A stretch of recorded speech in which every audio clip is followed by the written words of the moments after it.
Beowulf a la Shmoop, the antagonist.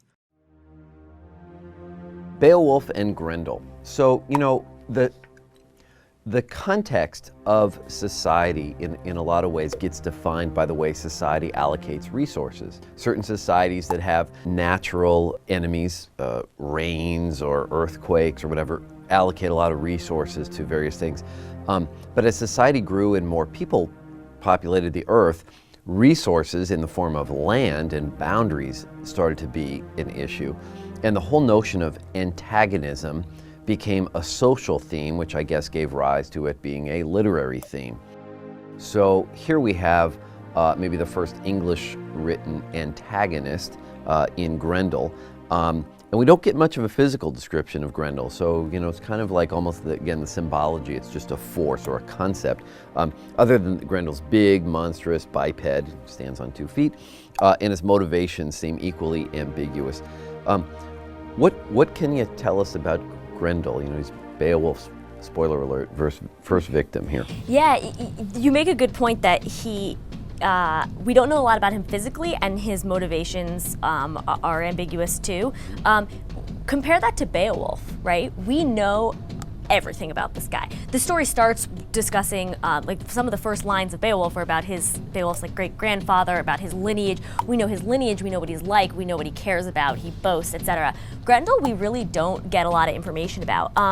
And that is because we are probably not supposed to, sympathize with this character at all. He's really English literature's first serial killer. When we get introduced to him, all we know is that he is demonic with glee because he knows he's gonna rip these people to shreds and tear them limb from limb. He's not just gonna kill them, he's gonna tear them limb from limb, and he's super psyched about it.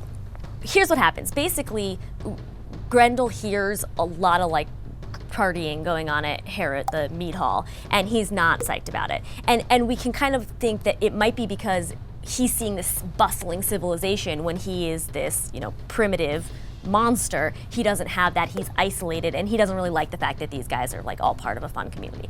So he goes and he keeps attacking the mead hall. And this is when Beowulf comes in and says, I'm gonna kill this guy, I'm gonna protect your civilization against the primitive Grendel. Another thing that we learned about Grendel, one of the very few things, is that he's a descendant of Cain from the Bible. This is actually the only biblical reference that we get in Beowulf, but as you might remember, Cain kills his brother, and he's the original murderer of the Bible. And so we're supposed to, again, connect Grendel with basically the first murderer in the history of the world, and then here we have him being kind of the first serial killer murderer in English literature. Again, we're not supposed to sympathize with him. And then the last thing that Grendel, as you mentioned, he's more of a symbol than anything else. There's a big concept in this time period called the death price, which means if you killed someone, you could then pay the relatives or community of the person you'd killed in order for them not to take revenge on you. Grendel doesn't have a community. He doesn't have a backing. He's totally primitive. So he basically just ignores all the laws. The death price means nothing to him. So, he kills, a bunch of people, and there's no way to make retribution because he's on his own. He's his own, his own character. So basically we're really showing, Grendel is a symbol of this divide between, civilization, this grandiose civilization that we're supposed to be in awe of, and, the primivity of So let me back you up a little bit. You mentioned lineage before as being an important element. And so let me kind of backtrack sort of just how my brain works on this. I think of this era as having very low levels of policing. I think of bands or hordes of bandits, gang members basically, who had this new technology called a sword and maybe some armor, and against a guy with a wood spear and tending his sheep or farm or something, like that guy's dead. So the notion of lineage being important, and also there's this concept of good and evil in the world, and the hordes of gangs I would think would be viewed as evil, that they would come in and rape, pillage the communities. So you wouldn't be able to trace someone's lineage if they were the seed of gangs raping the landside and so on.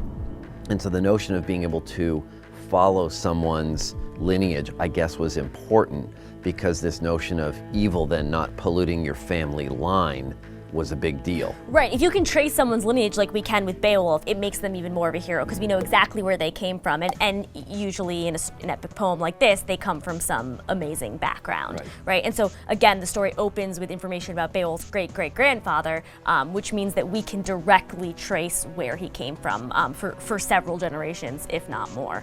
And I'm thinking about the purity of that lineage that's unpolluted, and then against the Grendel impurity that traces all the way back to Cain. You sort of have like this iconoclastic. Exactly. clash. All we've got from Grendel is we will later meet his mother, but we have Grendel, his mom, and Cain. Yep. Like it just goes. Big hop. It's monster, and then original murderer. So not great. Not great. How did antagonism become a social theme before becoming a theme in literature? Why aren't Grendel's physical attributes described in detail? What are Grendel's possible motivations for attacking Heorot and killing so many people? What is the death price, and what role does it play in the story? Why is lineage so important to a hero? English literature's first serial killer.